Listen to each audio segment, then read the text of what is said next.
Yang songket pandai sikit ko sejarahnya ala lebih 200 tahun lampau, berasal dari kecil orang tua dari Pitalah namanya. Pitalah, kali tahu Pitalah? Dekat di tepi Danau Singkarak tu Pitalah, bunga Tanjung. Jadi orang gaek-gaek baraja ke situ. Kapitalah tu di bawahnya lah ke pandai sikit. Memang kain pandai sikit ko dahulunya dipakai di acara-acara tertentu. Ndak boleh sembarang saja dah. Pertama acara alek kawin tu. Kemudian acara batagak penghulu. Jadi bukan pakaian tiap hari.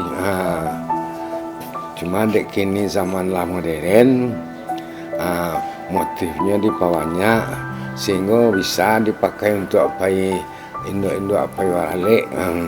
Jadi kini songket ko bukan hanya untuk pakaian adat orang Minang,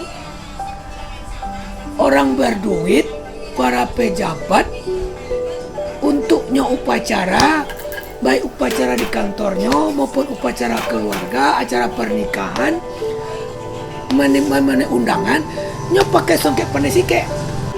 Ini orang pandai sike, wanitanya harus pandai memasak, harus pandai bercocok tanam, harus pandai menenun.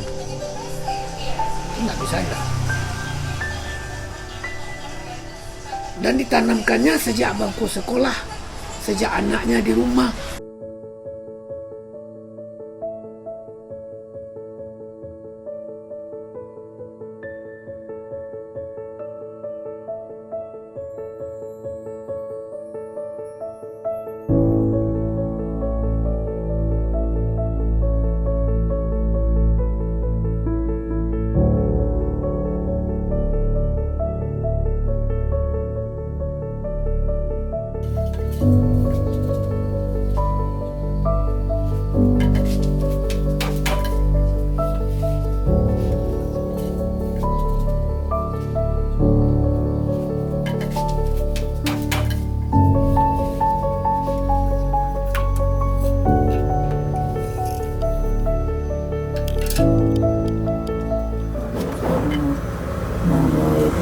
Asmat, nama kadai Nela Souvenir Shop, berada di Jorong Baru pandai sike. Ibu SD dulu kan ada orang menenun, ibu pergi ke rumah orang tuh cukup kan. Cuma ibu menenun SMA, tamat SMA. Kain koko sekitar 5 kali harian. Tapi kalau yang selendang bisa sebulan. Tergantung motif. Kalau motifnya macam-macam lah bilang mahal. Macam-macam dari Jakarta, dari Bandung lah. Tergantung tamu. Suka duka itu. Pertama pemasaran. Itu yang kadang-kadang tuh banyak kain tertumpuk kan. Pemasaran tuh utama sekali. Kadang tuh bahan bakunya. Cok putih. Cok kosong. Kadang-kadang kalau oleh bapak laris, itu senang pengrajinnya. Harapan ke depannya kain kok banyak yang pesan, yang diketahui kok sampai kamarnya orang tahu kan. Cuma pemasaran tuh yang kayak tergantung. Jadi sepi kan. Ada beberapa bulan tak laku-laku.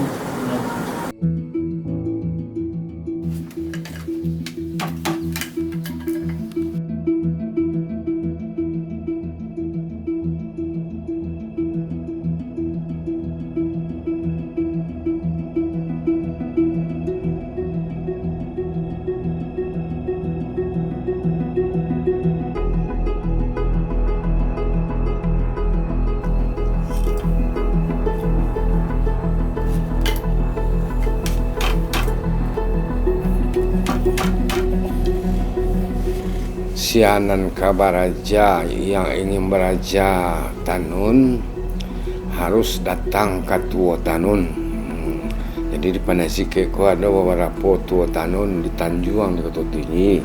datang kinyo membawa saripati itu. Bare piti sudah tu Siriah Pinang. Orang Pandai Sike tidak akan mengajarkan orang lain. Itu prinsipnya. Membuat Tenun Pandai Sike itu memang hanya orang Pandai Sike. Iya, orang luar tak boleh tu. Orang Pandai Sike yang majan ke situ. Secara adat itu boleh atau secara adat itu tidak boleh sehingga orang majan tu dibuang dari Pandai Sike ni. Tak bolehnya. Artinya tidak sebagai kemenakan orang Pandai Sike nya di keluaran tu nah. Dia majan keluar tu. Songket Pandai Sike kau motifnya dua macamnya. Ada motif yang padat, tapi ada yang kosongan. Yang baca tu itu tidak penuh reginya. Ada yang teknik penuh, ada yang teknik beruang, beronggar. Sudah tu ada lo kini yang di tengah itu, suji Kota Gadang lah. Pinggir-pinggirnya saja kain Pandai Sike nah, di tengahnya kayak lagi suji Kota Gadang. Laginya nak. Itu banyak tu lagi macam-macam motif tu. Labiah 100.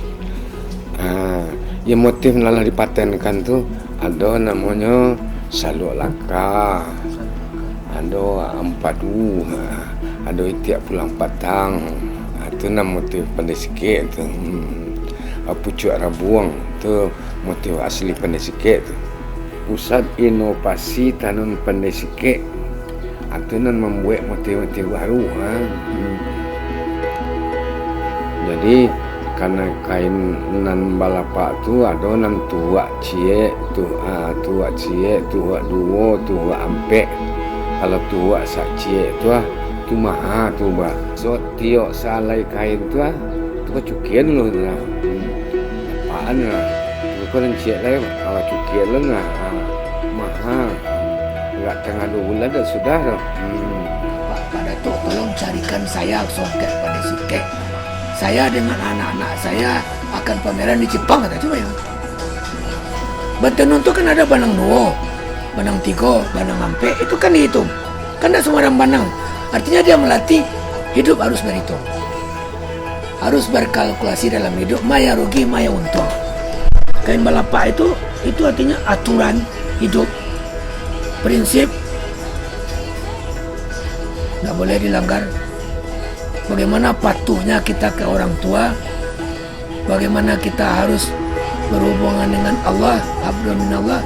Di kain belapa itu gambarannya.